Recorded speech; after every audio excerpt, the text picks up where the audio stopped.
चुड़ैल। एक शहर था। उस शहर में एक अंधी चुड़ैल रहती थी। उस चुड़ैल की दोनों आंखें गायब थी। उसे कुछ भी नहीं दिखता था। मैं जानती हूँ तुम सब यहाँ छिपे हो।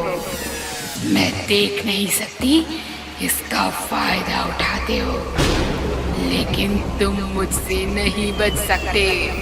छिपे हुए लोग चुड़ैल अपनी ओर आते देख सांस रोक लेते हैं, कांपने लगते हैं, भागते हैं। कोई जमीन पर चुपचाप लेट जाता है। चुड़ैल का पैर उस पर गिरता है। वो उसे पकड़ने जाती है। वो भागने लगता है। मुझसे होशियारी? लेकिन मुझे इस खेल में मजा आ रहा है। देखती हूँ कहाँ तक भागते हो। चुड़ैल भागते हुए आदमी की ओर हाथ बढ़ाती है तो उसका हाथ बढ़ने लगता है। आदमी हाथ से बचने की कोशिश करता है, लेकिन चुड़ैल उसे पकड़ लेती है और अपनी ओर खींच लेती है। बड़े मिलखा बन रहे थे, अब भाग के दिखा। छोड़ो मुझे, बचाओ बचाओ। क्या क्या चाहिए तुम्हें? क्यों पकड़ा है मुझे? पहले तो मैं तुम्हारी आंखें नोच कर अपने आप को लगा लूंगी, फिर तुम्हें ले जाकर खा जाऊंगी।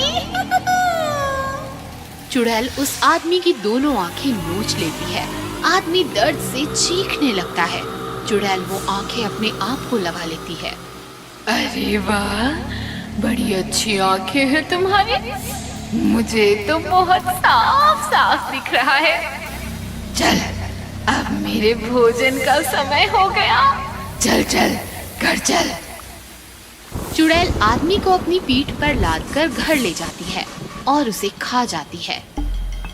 चुड़ैल आंखें लगाकर देख तो पाती थी, लेकिन एक दिक्कत थी। उसकी लगाई आंखें सिर्फ 24 घंटों तक ही काम करती थी। 24 घंटों बाद आंखें खराब हो जाती और चुड़ैल फिर से अंधी हो जाती थी।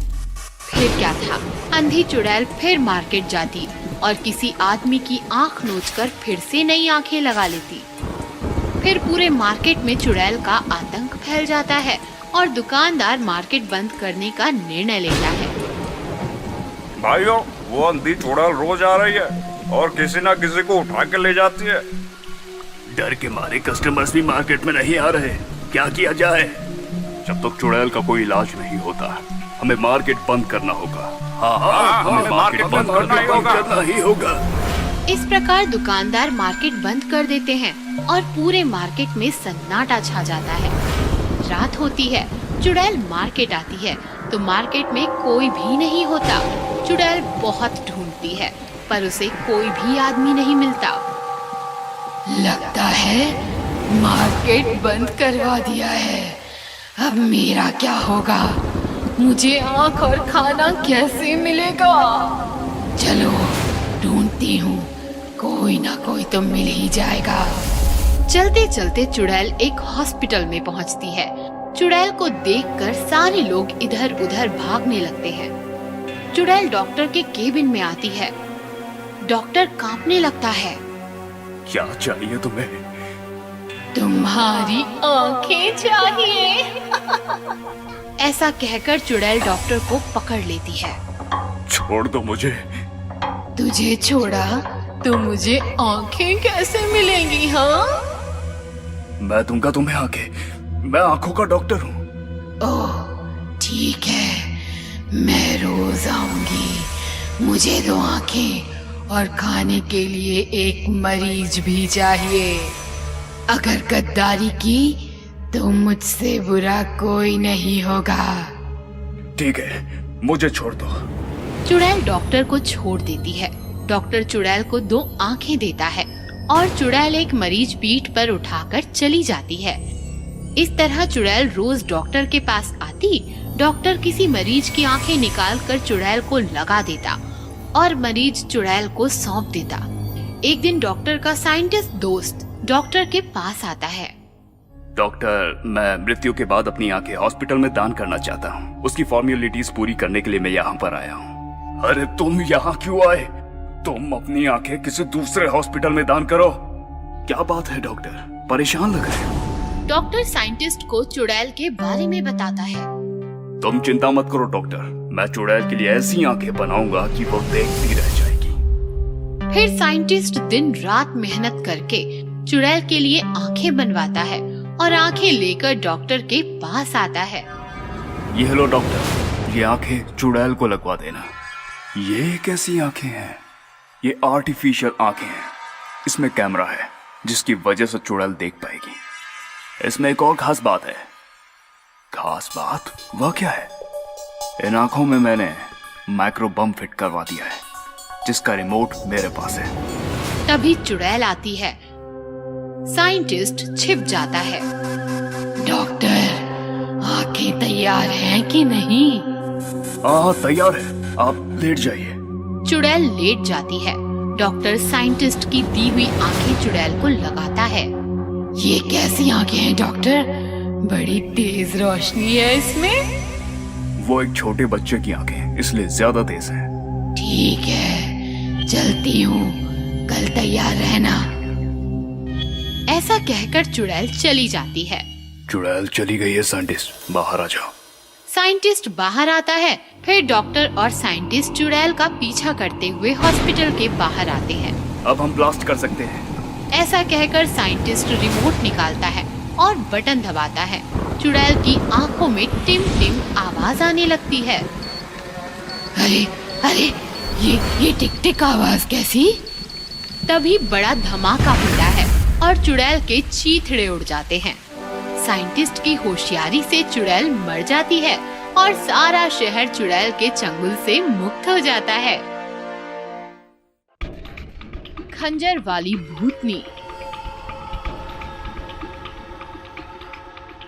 बहुत समय पहले की बात है। पुराने खंडहर में एक भूतनी रहती थी। वो भूतनी लोगों को डराकर मारा करती थी। उसे ये करने में बड़ा ही मजा आता था। कितने बेवकूफ होते हैं ये इंसान।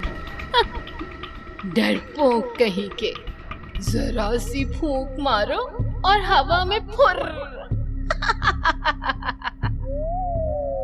भूतनी कई सालों से लोगों को डराकर मारती रही और धीरे धीरे उसकी शक्तियां कम होने लगी और अब ये कमजोर हो गई थी और किसी को भी मार नहीं पाती थी।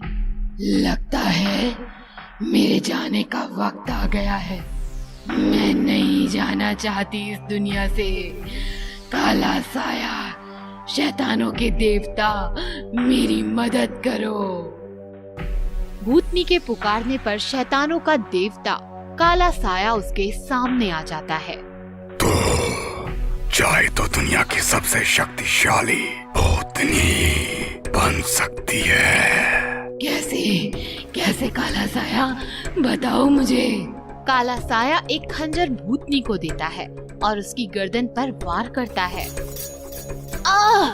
ये क्या किया तुमने साया? इस खंजर पर तुम्हारा खून लग गया है। अब तुम जिस भी इंसान को इस खंजर से मारकर उसका खून पियोगी, तुम्हारी शक्तियाँ और बढ़ जाएंगी। पर याद रहे, ये खंजर तुम्हारा सर्वनाश भी कर सकता है। हाँ, मैं ये याद रखूंगी साया। तुम फिक्र मत करो। मैं इस दुनिया की सबसे शक्तिशाली भूतनी बन जाऊंगी। उसी रात अनिल नाम का एक लड़का अपने ऑफिस से घर को लौट रहा था। तभी उसे सड़क पर एक बूढ़ी औरत बैठी हुई दिखती है जो ठंड से कराह रही होती है। अरे माई, तुम यहाँ इतनी रात में क्यों बैठी हो? अरे बेटा, अब क्या बताऊं, मेरे बेटे और बहू ने मुझे यहाँ छोड़ दिया। उन्होंने कहा कि वो मुझे लेने आएंगे, पर अभी तक नहीं आए। अनिल को उस बूढ़ी औरत पर तरस आ जाता है। माई, आप मेरे घर चलो, कल मैं आपको आपके बेटे के पास छोड़ दूंगा। भला हो तेरा बेटा, चल। अनिल उस बूढ़ी औरत को अपने घर लाता है और दरवाजा बंद करता है। माई, तुम्हें भूख लगी होगी ना, तुम यहाँ बैठो, मैं कुछ बना कर लाता हूँ। बूढ़ी औरत जो झुककर खड़ी थी एकदम से सीधी खड़ी हो जाती है और एक बड़ी ही भयानक आवाज में कहती है, भूख भूख तो लगी है बेटा, पर मैं खाना नहीं खाऊंगी, मैं पीऊंगी तेरा खून। वो औरत एक खून पीने वाली चुड़ैल बन जाती है। उसके हाथ में एक खंजर होता है। वो उस खंजर से अनिल की गर्दन पर वार करती है और उसका सारा खून पी जाती है। अब मैं बन जाऊंगी और भी शक्तिशाली। वो भूतनी अपने अगले शिकार को ढूंढने के लिए निकल जाती है। कुछ देर बाद घर में अनिल का भाई विजय उसकी लाश देखता है और रोने लगता है। ये जिसने भी किया है, मैं उससे जरूर बदला लूंगा भैया। एक के बाद एक कई मौतें होने लगी और वो खून पीने वाली चुड़ैल का कहर पूरे शहर में बढ़ गया। सभी उसे खंजर वाली चुड़ैल के नाम से जानने लगे। वो भेष बदलकर लोगों से मदद मांगती। मेरी मदद करो, मुझे मेरे घर पहुंचा दो। हाँ माँ जी, चलिए। माँ जी, यहाँ तो कोई घर नहीं है, यहाँ तो आगे जंगल है घना। जंगल है तभी तो तेरा खून मजे से पी पाऊंगी।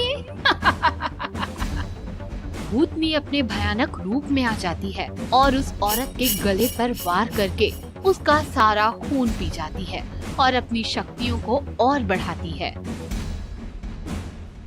शहर में अब कोई किसी की मदद करने से पहले 10 बार सोचता था। किसे पता कब खंजर वाली रूप बदलकर वार कर दे। विजय को यकीन हो जाता है कि उसके भाई का खून भी खंजर वाली ने ही किया है। वो एक बाबा के पास जाता है और इस समस्या का हल पूछता है। बाबा अपनी तांत्रिक विद्या से भूतनी के बारे में पता लगाते हैं। उसके जाने का वक्त आ चुका था, इसलिए इंसानों का खून पीकर अपनी शक्तियां बढ़ा रही है ताकि उसे इस दुनिया से जाना ना पड़े। बाबा, इसका कोई तो इलाज होगा। इलाज है, मैं अपनी तंत्र विद्या से उस भूतनी को यहाँ बुला सकता हूँ, पर तुम्हें उस खंजर से उस भूतनी पर वार करना होगा, क्योंकि तुम्हारे भाई का खून उसने पिया है। बाबा अपनी तांत्रिक विद्या से उस भूतनी को बुलाते हैं। क्यों रे बाबा, तू कब से इतना ज्ञानी हो गया जो मुझ जैसी शक्तिशाली भूतनी को बुलाने की हिम्मत कर ली? जानता नहीं कि मैं कौन हूँ? देख, तेरी मदद करने के लिए ही मैंने तुझे यहाँ बुलाया है। मदद? कैसी मदद? मुझे इस लड़के का मृत शरीर चाहिए जिसमें खून की एक बूंद भी ना हो। मैं तंत्र विद्या के लिए इसके शरीर का इस्तेमाल करना चाहता हूँ, इसलिए तुझे यहाँ बुलाया ताकि तू इसका सारा खून पी जाए।